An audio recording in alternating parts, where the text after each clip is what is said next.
In this video, I'm going to go over lateral band walks. The purpose of this exercise is to train hip strength, stability, and awareness as we are moving side to side. And the target are the gluteus medius muscles as well as the deep hip rotators, which are important for overall strength, stability, and power when we are using our legs and keeping our force where we want it rather than losing it, say, in our tendons or our joints. What you need is a light to heavy resistance band.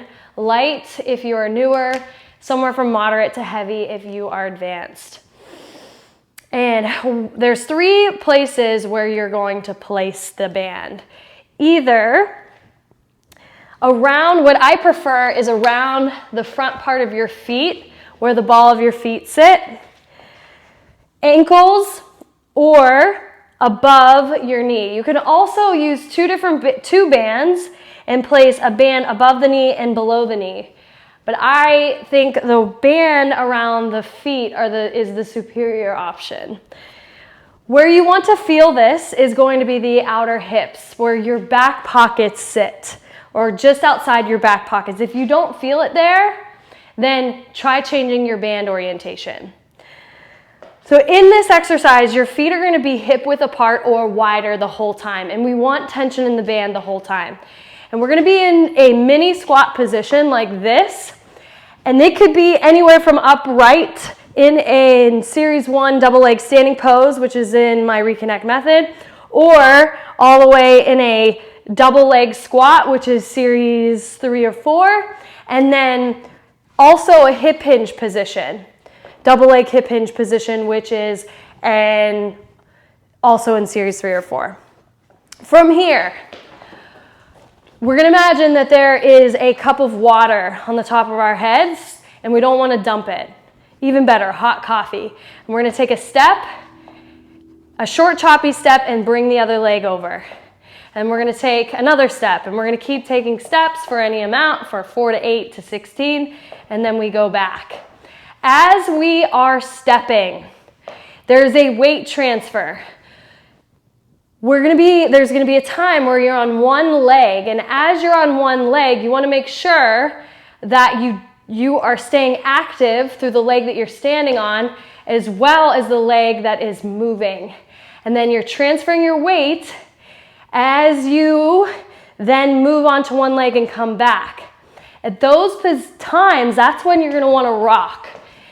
You've got to stay strict at staying short and choppy so that your hips stay level. That's what's going to keep the work into the outer hip. If you're doing this, you're not working your hips barely at all. One thing to do to see if you're staying active is to place a band also at your knees, because if you let go, this is what's going to happen. Your knee is going to cave in. So this gives you feedback to press out. Though you want to avoid pressing out too much, unless you want to do an exercise while you're doing this called the stanky leg. But that's something that has helped clients of mine build that awareness if they're caving here.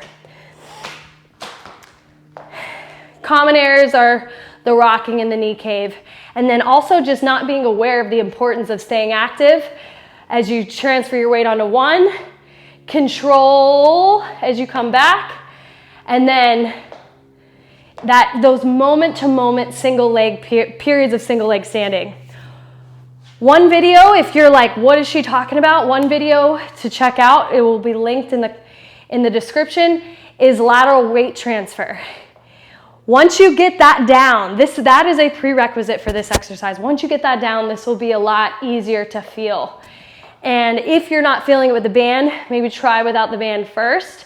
See if you can keep your head level. We can add to this exercise using holding resistance in a goblet squat, overhead hold, or even a suitcase hold.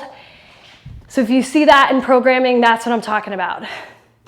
Those are the main points I want you to be aware of as you're doing this exercise. If you have any questions about anything I covered, please comment below or reach out directly. Otherwise, thank you for watching, and I'll see you on the next video.